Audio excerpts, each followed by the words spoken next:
ज्योतिष के बारे में तो सबने सुना है, लेकिन क्या ये पता है कि इसकी सिर्फ एक नहीं बल्कि कई अलग-अलग प्राचीन प्रणालियां हैं? आज हम इन्हीं में से दो सबसे बड़ी, वैदिक और आधुनिक पश्चिमी ज्योतिष, इनके बीच के कुछ बहुत ही दिलचस्प फर्क को समझेंगे। अच्छा, जरा सोचिए, क्या हो अगर कोई बताए कि जो राशि आप बचपन से अपनी मानते आए हैं वो शायद है ही नहीं। सुनने में अजीब लगता है ना, पर यह बिल्कुल हो सकता है। वैदिक ज्योतिष के हिसाब से हो सकता है कि जो खुद को तुला समझता हो वो असल में कन्या राशि का हो। अब ये सिर्फ एक छोटा मोटा बदलाव नहीं है, इसके पीछे एक बहुत बड़ा खगोलीय कारण छिपा है। तो इस पूरे सफर को समझने के लिए हम 6 खास हिस्सों पर नजर डालेंगे। सबसे पहले देखेंगे कि ये दोनों ज्योतिष सिस्टम आसमान को ही कैसे अलग-अलग तरीकों से देखते हैं। फिर बात करेंगे ग्रहों की, कि कौन से ग्रहों को ज्यादा इंपॉर्टेंस दी जाती है, और भविष्यवाणियां करने के तरीके तो कितने अलग हैं। इसके बाद हम कुछ स्पेशल चार्ट्स, इनके पीछे की फिलॉसफी, और आखिर में असल जिंदगी में इनका इस्तेमाल कैसे होता है, ये भी जानेंगे। तो चलिए शुरू करते हैं सबसे बड़े और सबसे बुनियादी फर्क से। ये वो नींव है जिस पर सब कुछ बना है, और वो है राशि चक्र, यानी ज़ोडियाक। सच कहें तो यहीं से इन दोनों ज्योतिष की राहें एक दूसरे से बिल्कुल अलग हो जाती हैं। तो देखिए, असली फर्क यहीं पर है। जो मॉडर्न वेस्टर्न एस्ट्रोलॉजी है वो इस्तेमाल करती है ट्रॉपिकल ज़ोडियाक का। अब ये क्या है? ये मौसमों से जुड़ा है। मतलब जैसे ही वसंत का पहला दिन आएगा, मेष राशि शुरू हो जाएगी हमेशा। दूसरी तरफ है वैदिक ज्योतिष, जिसे ज्योतिष भी कहते हैं। ये साइडरल ज़ोडियाक का इस्तेमाल करता है, जो आसमान में मौजूद असली फिक्स्ड नक्षत्रों की पोजीशन पर आधारित है। तो एक सिस्टम मौसम के साथ चल रहा है और दूसरा सितारों के साथ। और ये जो फर्क है ना, ये ऐसे ही नहीं बना दिया गया। इसके पीछे बाकायदा साइंस है। इसे कहते हैं प्रिसेशन ऑफ द इक्विनॉक्सेस, यानी विश्वों का अग्रगमन। आप ऐसे समझिए कि हमारी पृथ्वी अपनी धुरी पर एक लट्टू की तरह घूमती है ना? तो ये लट्टू थोड़ा सा डगमगाता भी है, बहुत धीरे धीरे, हजारों सालों में। बस इसी हल्की सी डगमगाहट की वजह से जो ज़ोडियाक मौसमों पर आधारित है, वो सितारों पर आधारित ज़ोडियाक से धीरे धीरे दूर खिसकता जा रहा है। और आज की तारीख में ये अंतर कितना है जानते हैं? लगभग 24 डिग्री का। अब ज्योतिष में 24 डिग्री का फासला ये बहुत बड़ा होता है। इतना बड़ा कि लगभग एक पूरी की पूरी राशि बदल जाए। और बस यही वो वजह है कि जो व्यक्ति वेस्टर्न एस्ट्रोलॉजी के हिसाब से तुला है, वो वैदिक ज्योतिष के हिसाब से कन्या निकल सकता है। ठीक है, तो अगर दोनों सिस्टम का स्टेज यानी ज़ोडियाक ही अलग है, तो सवाल उठता है कि क्या उस स्टेज पर काम करने वाले एक्टर्स यानी ग्रह वो एक जैसे हैं? चलिए पता करते हैं। यहाँ एक और बड़ा फर्क देखने को मिलता है। मॉडर्न एस्ट्रोलॉजी जो है वो यूरेनस, नेपच्यून और प्लूटो, मतलब जो नए ग्रह खोजे गए हैं, उन सबको अपनी गणना में शामिल करती है। लेकिन वैदिक ज्योतिष वो सिर्फ उन 7 क्लासिकल ग्रहों पर ही फोकस करता है जिन्हें हम अपनी आंखों से देख सकते हैं, जिन्हें पुराने जमाने से देखा जा रहा है। और हाँ, इनके साथ साथ 2 बहुत ही अहम छाया ग्रह भी हैं। अब ये छाया ग्रह राहु और केतु, ये कोई असली प्लैनेट नहीं है कि आप टेलीस्कोप से देख लें। ये दरअसल वो पॉइंट्स हैं जहां चांद का रास्ता धरती के रास्ते को काटता है।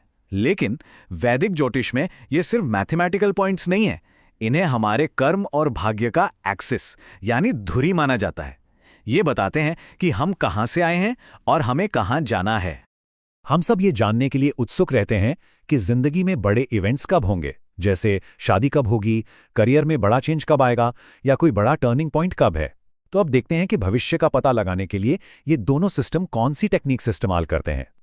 मॉडर्न एस्ट्रोलॉजी में मेनली ट्रांजिट्स यानी गोचर का इस्तेमाल होता है। मतलब आज आसमान में ग्रह कहाँ चल रहे हैं और उनका आपके चार्ट पर क्या असर पड़ रहा है। ये एक तरह से कॉस्मिक वेदर रिपोर्ट जैसा है। इसके ठीक उलट वैदिक ज्योतिष में दशा सिस्टम का इस्तेमाल होता है। ये एक पर्सनल लाइफ मैप की तरह है, जो आपके जन्म के समय ही तय हो जाता है और ये बताता है कि जिंदगी के किस हिस्से में किस ग्रह का राज चलेगा। और दशा सिस्टम की सबसे बड़ी खासियत है इसकी प्रिसिशन। ये बिल्कुल एक कैमरे के जूम लेंस की तरह काम करता है। सबसे पहले आती है महादशा। ये एक लंबा पीरियड है, कई सालों का। फिर आप जूम इन करते हैं भुक्ति या अंतरदशा पर, जो उस महादशा के अंदर का समय है। और अगर और भी सटीक जानना है तो प्रत्यंतर दशा से आप और भी छोटे टाइम फ्रेम पर फोकस कर सकते हैं। इससे काफी सटीक भविष्यवाणियां करना मुमकिन हो जाता है। अब वैदिक ज्योतिष के पास एक और बहुत पावरफुल टूल है, ये सिर्फ मेन बर्थ चार्ट तक ही नहीं रुकता, बल्कि एक कदम और आगे जाता है। ये जिंदगी के अलग अलग एरियाज, जैसे करियर हो या शादी हो, इनको और भी ज्यादा गहराई से देखने में मदद करता है। बहुत मशहूर वैदिक ज्योतिषी डॉक्टर बीवी रमन, उन्होंने नवमांश चार्ट के बारे में कहा था कि जो भी सफल भविष्यवाणियां होती हैं उनका आधार यही सिस्टम है।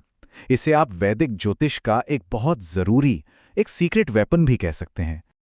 इन चार्ट्स को डिविजनल चार्ट्स या वर्ग कहते हैं। अगर आपका बर्थ चार्ट एक पूरा नक्शा है तो ये वर्ग उस नक्शे के अलग अलग हिस्सों को देखने के लिए एक पावरफुल मैग्नीफाइंग ग्लास जैसे हैं। इनमें सबसे जरूरी है नवमांश या D9 चार्ट, जो शादी, धर्म और किस्मत के बारे में बहुत गहरी बातें बताता है। ठीक है, तकनीकें तो हमने देख ली, पर इन सबसे ऊपर एक बड़ा सवाल है कि आखिर ज्योतिष का मकसद क्या है, इसका असली गोल क्या है? और इसी सवाल का जवाब इन दोनों सिस्टम्स की फिलॉसफी को एक दूसरे से एकदम अलग कर देता है। देखिए, जो मॉडर्न वेस्टर्न एस्ट्रोलॉजी है वो एक साइकोलॉजिकल टूल की तरह है। इसका मकसद है खुद को बेहतर समझना, अपनी पोटेंशियल को पहचानना, पर्सनल ग्रोथ पर फोकस करना। जबकि वैदिक ज्योतिष एक कर्म के नक्शे जैसा है। इसका फोकस ये समझने पर है कि हमारा कर्म क्या है, हमारा जीवन पथ यानी धर्म क्या है, और हम अपने भाग्य को सही दिशा कैसे दे सकते हैं। और वैदिक ज्योतिष सिर्फ प्रॉब्लम बताकर नहीं छोड़ता, वो उपाय भी सुझाता है।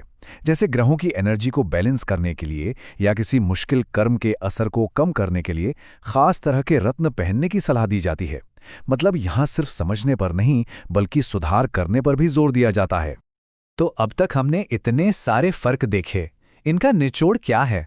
मतलब अगर कोई इन दोनों तरह के ज्योतिषों के पास जाए तो असल में रीडिंग में क्या अंतर महसूस होगा? चलिए इसे शॉर्ट में समझते हैं। ये टेबल सब कुछ एक नज़र में साफ कर देती है। राशि का आधार, एक में मौसम, दूसरे में सितारे। कंसल्टेशन का फोकस, एक तरफ पर्सनालिटी और साइकोलॉजी तो दूसरी तरफ कर्म और लाइफ पाथ। टेक्निक्स, एक में ट्रांजिट्स, दूसरे में दशा सिस्टम, और आखिर में नतीजा, एक से मिलती है सेल्फ अंडरस्टैंडिंग तो दूसरे से भविष्यवाणियां और उपाय। तो आखिर में बात सही या गलत की नहीं है, ये दोनों ही बहुत शक्तिशाली सिस्टम हैं। ये बस एक ही आसमान को देखने के दो अलग अलग नजरिए हैं, जो हमारी जिंदगी को समझने के लिए दो अलग अलग तरह के मैप देते हैं। तो अब सवाल ये उठता है कि किसी को किस नक्शे की जरूरत है? क्या कोई अपने अंदर की दुनिया को बेहतर समझना चाहता है, या फिर अपने जीवन के रास्ते और उस पर आने वाली घटनाओं को जानना चाहता है? सही सिस्टम कौन सा है, ये इस बात पर निर्भर करता है कि सवाल क्या है। और अगर कोई अपने इस ज्योतिषीय नक्शे को, चाहे वो कोई भी हो, और गहराई से समझना चाहता है तो परामर्श के लिए संपर्क किया जा सकता है। हमारे साथ जुड़ने के लिए धन्यवाद।